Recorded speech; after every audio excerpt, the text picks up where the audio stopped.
Ça, j'aimerais vous dire la vérité. Chaque fois que je prie beaucoup, après avoir beaucoup prié, j'ai envie d'aller voir ma femme et lui donner un bisou. C'est bizarre.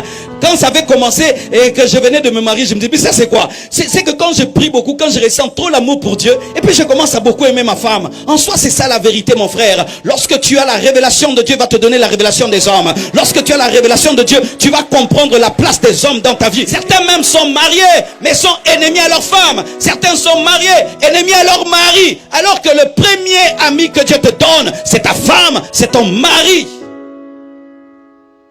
Et si vous êtes fiancés, vous n'arrivez pas à être des amis, ne vous mariez pas. Ne vous mariez pas. On épouse ses amis, on épouse son ami, on épouse son ami, on épouse son ami, on épouse son ami.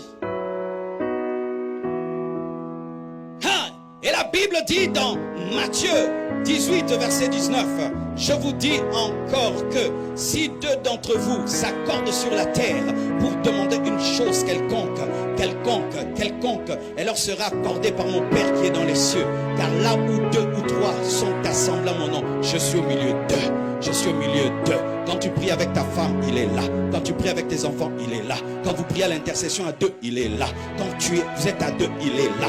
Et là, l'unité donne la vitesse à la prière. L'unité donne la puissance à la prière. J'aimerais te dire, quand tu pries seul, tu es puissant. Mais quand tu pries avec deux personnes, vous avez plus de puissance. Quand tu pries seul, tu jeûnes seul, tu es puissant. Mais quand tu jeûnes avec quelqu'un, tu as plus de puissance. Je t'assure, tu dois trouver des partenaires de prière. Tu dois trouver des hommes avec lesquels tu t'accordes. Dis, viens, on va prier pour tel problème. Lorsque je demande une chose et qu'elle n'arrive pas, je viens, je dis à ma femme, viens, on va prier. Et j'associe les enfants. Je viens de découvrir que s'il y a des hommes de foi sur la terre, ce sont les enfants. Ce sont les enfants.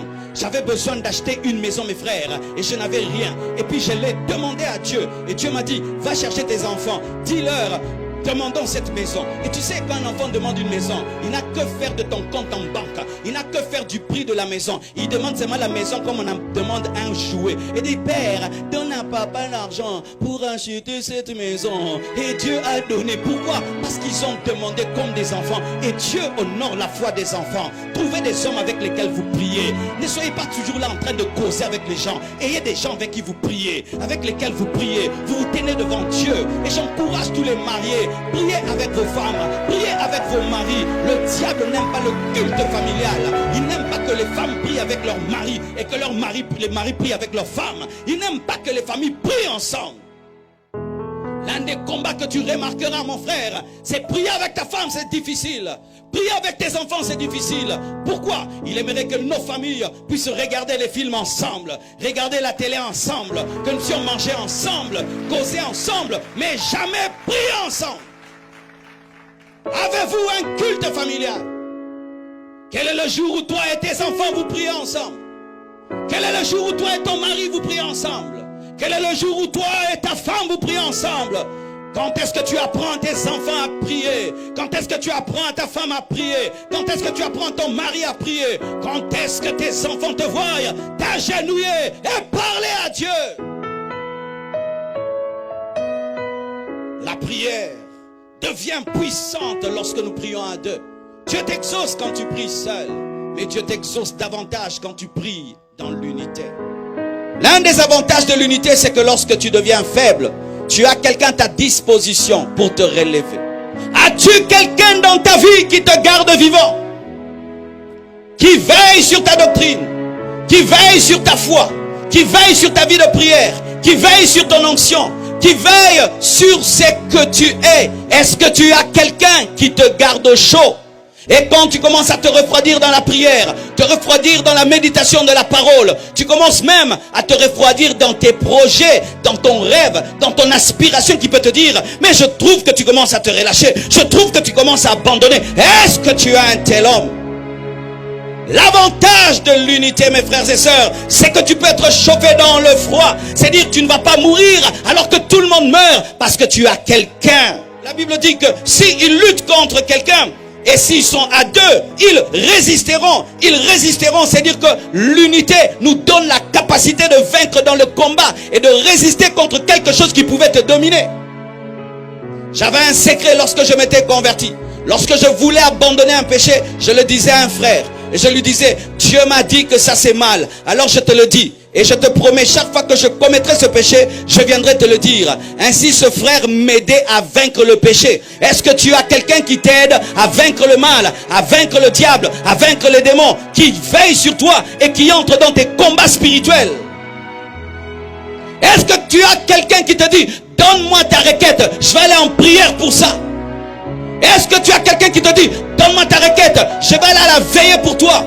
Est-ce que tu as quelqu'un qui te dit, je suis entré sans te dire dans un jeûne de 3 jours et le Seigneur m'a dit ceci sur ta vie? Est-ce que tu as une telle personne? Lorsque tu luttes, est-ce que tu luttes seul ou bien tu as quelqu'un? Aujourd'hui, je suis venu vous poser des questions. Est-ce que vous avez des hommes dans vos vies? Nous sommes aujourd'hui dans un monde connecté. Nous avons 1 million d'abonnés, 10 000 amis, mais aucun ami véritable. C'est ça le monde actuel. Nous avons des amis que nous ne connaissons pas. Nous avons des amis qui ne sont que des photos, mais nous n'avons personne physiquement. Avez-vous quelqu'un? As-tu quelqu'un dans ta vie? Est-ce que tu as quelqu'un dans ta vie? Est-ce que tu bénéficies de la force de quelqu'un? Lorsqu'un fil n'est pas résistant, qu'est-ce qu'on fait? On ajoute un autre fil, et puis un autre fil. Et le premier fil qui n'arrivait pas à porter un poids arrive parce qu'il bénéficie de la force de quelqu'un. Est-ce que tu bénéficies de la sagesse de quelqu'un? Est-ce que tu bénéficies de l'onction de quelqu'un? Est-ce que tu bénéficies des relations de quelqu'un? Est-ce que tu bénéficies de quelqu'un? Sinon tu es un homme pauvre. Tu es pauvre. Tu es pauvre. Même si tu as l'argent, tu pouvais avoir plus que ça.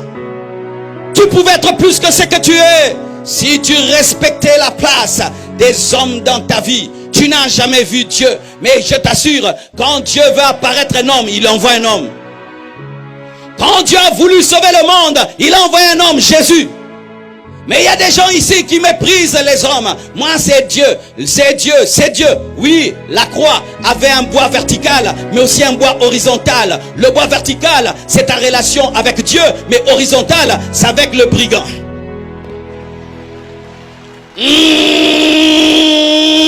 Jésus n'a pas boudé les brigands. Il a même causé aux brigands. Il a même fixé un rendez-vous dans la maison de son papa. Mais toi, tu boudes les hommes. Toi, c'est seulement vertical. Je vais à Mangengenge. Je viens de la montagne. Je monte à la montagne. Je viens de la montagne à la montagne. Frère, après la montagne, salue les gens. Salue les gens. Est-ce que tu t'es fait des relations dans cette conférence? Ah oui, c'est une occasion. Certains, c'est aujourd'hui que tu vas trouver la femme de sa vie. Elle va s'appeler Équilibre. Et vous aurez des bébés. Équilibre.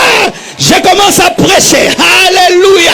Mon frère, tu ne connais pas tout. Il y a quelqu'un qui connaît ce que tu ne connais pas. Et si même tu es un spécialiste en mathématiques, tu ne connais pas le français. Et si tu es spécialiste en français, tu ne connais pas la comptabilité. Et si tu es spécialiste en comptabilité, tu ne connais pas la natation. Et si tu es spécialiste en natation, tu ne connais pas la chirurgie. Même le chirurgien a besoin d'un autre chirurgien pour l'opérer. Donne-moi un amen. Même le chirurgien a besoin d'un autre chirurgien pour l'opérer. Et même un avocat a besoin d'un autre avocat pour défendre sa cause.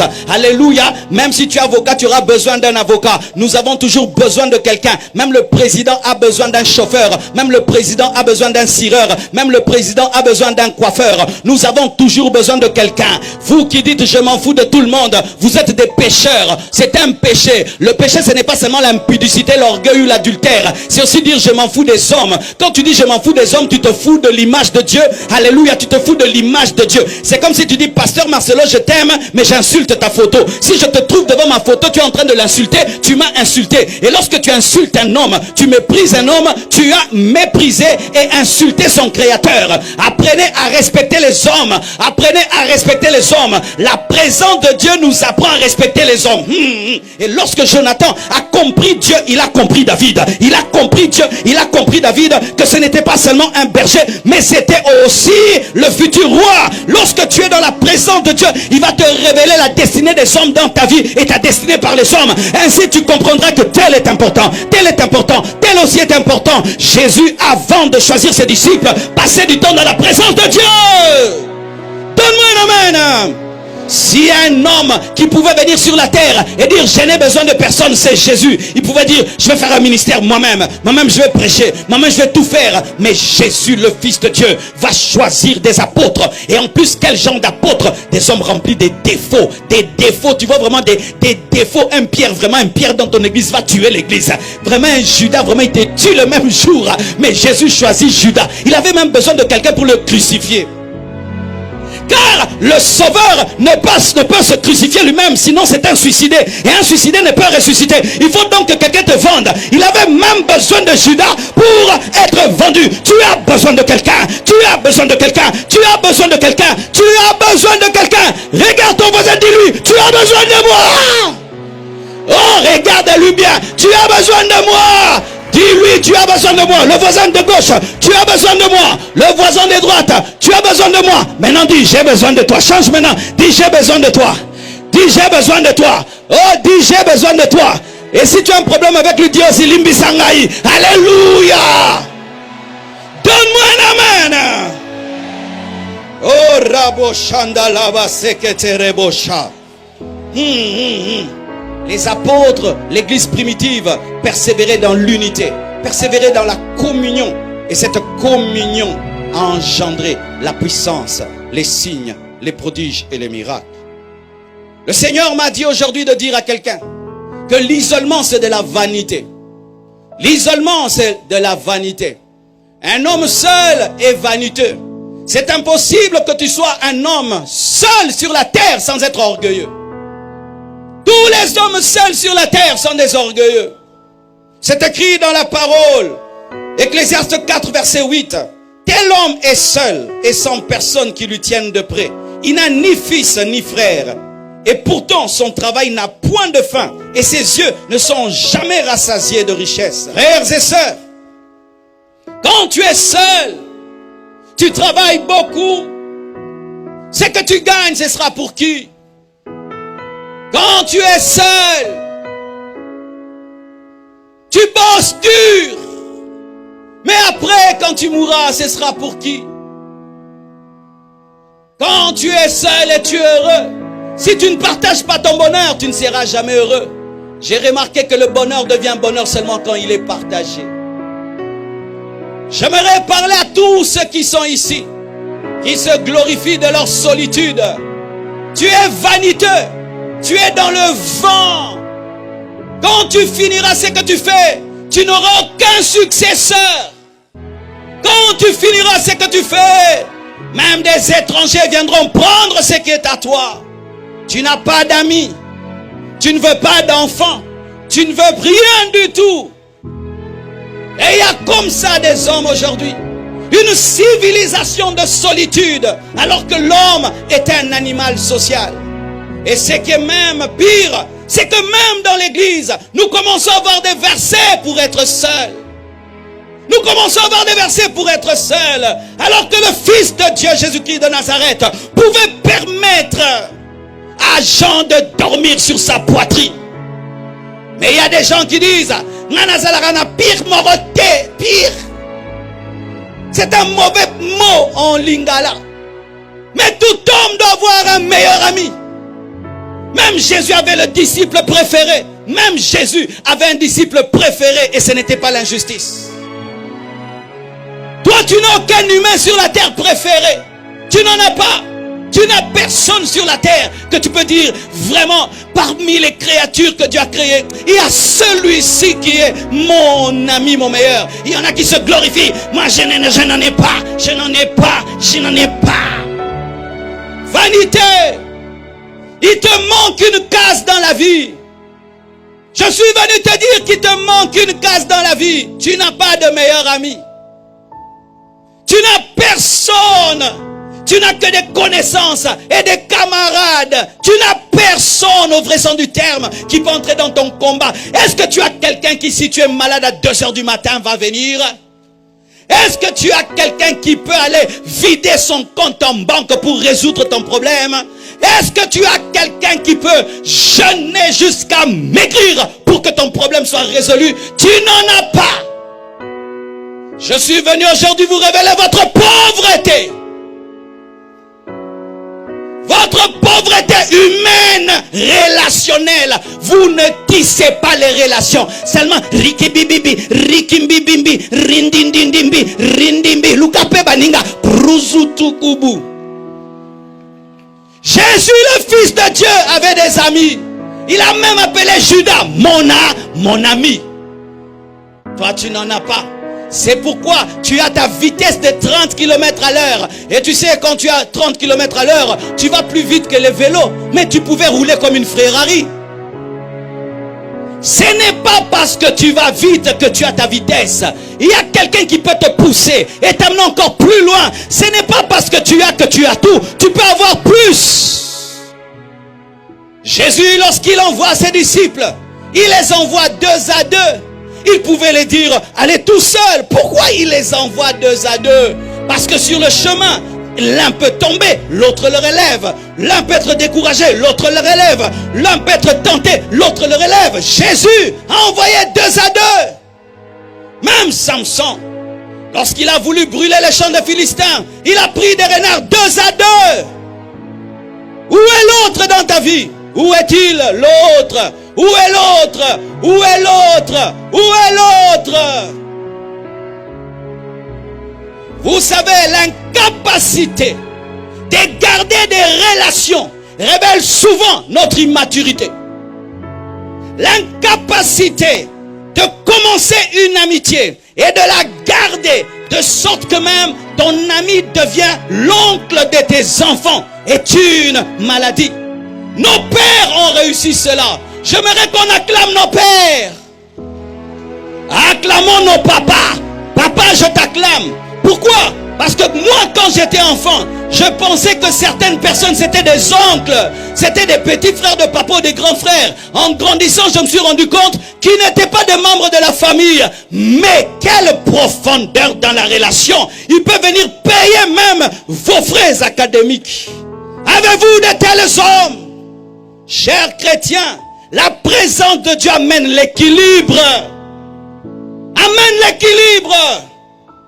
Vous êtes en train d'échouer dans la vie, en train seulement de jeûner, de prier, négligeant la place des humains dans vos vies. Quelqu'un pouvait déjà te donner le travail si tu pouvais saluer les gens. Après avoir prié, saluer, est-ce que jeûner empêche de dire bonsoir? Est-ce que jeûner empêche de dire tu es intelligent? Est-ce que jeûner empêche de dire frère, comment tu t'appelles? Jeûner n'empêche pas cela. Aujourd'hui, nous avons des chrétiens qui ne regardent qu'au ciel alors que Dieu a tout jeté dans un homme. Le voisin que tu as là, il peut être ton patron et te payer $1000 par mois. Et puis ça change ta vie et tu viens ici. Oh, Dieu m'a béni, Dieu m'a béni. Mais précise comment il t'a béni. C'est PDG Kabamba qui t'a engagé. PDG Kabamba. Vous ne saluez même pas les gens. Vous ne saluez même pas les gens. Vous savez, pendant que je préparais cette action, j'avais besoin d'argent. Et le Seigneur m'a dit seulement de saluer quelqu'un. Rien demandé, j'ai seulement salué. Et Dieu a ordonné à cette personne de me donner la moitié de tout ce qu'il fallait pour cette action. Un bonjour. Bonjour frère. Salut le voisin. Salut le voisin. Salut la voisine. Des gens qui viennent dans une même église qui ne se saluent pas. Des gens qui viennent dans une même église qui se boudent. Ça c'est démoniaque. Ça c'est satanique. Ça c'est démoniaque. Ils sont dans le même département. Ils ne se saluent pas. Oh, gloire à Jésus. Gloire à Jésus. Gloire à Jésus. Même le mariage commence par bonjour, n'est-ce pas? Bonjour ma soeur. Et puis tu introduis, n'est-ce pas? En français. Moi je ne m'occupe de personne. C'est pourquoi tu es pauvre. C'est pourquoi tu n'as rien. C'est pourquoi tu ne vas nulle part. C'est pourquoi tu n'es rien. Tout homme est le produit d'un homme. Tout homme est le produit d'un homme. Cet habit c'est un homme qui l'a cosy. Ce micro c'est un homme qui l'a fait. Cette montre c'est un homme. Ça c'est un homme. Ça c'est un homme. Je suis entouré de l'homme. Et puis je dis, moi je ne m'occupe pas des hommes. Même la maison dans laquelle tu habites, c'est un homme qui l'a construite. Même la voiture que tu conduis, c'est un homme. Mais moi, je ne m'occupe pas des hommes. Vis maintenant comme un Superman. Et vous venez à l'église, Seigneur bénis-moi, Seigneur bénis-moi. Et tu viens à l'église, là où Dieu te bénira. Tu es là, tu ne causes avec personne. Tu boudes tout le monde. Tu boudes et les pasteurs, et les protocolaires, et les musiciens. Tu boudes tout le monde. Et quand Dieu amène, tu rentres en boudant. Quand tu boudes tout le monde, tu boudes ta destinée. Tu boudes ta destinée. Tu boudes ta destinée. Tu boudes ta destinée. Sois humble, sois humble, sois humble, sois humble, sois humble, sois humble. Respecte les hommes.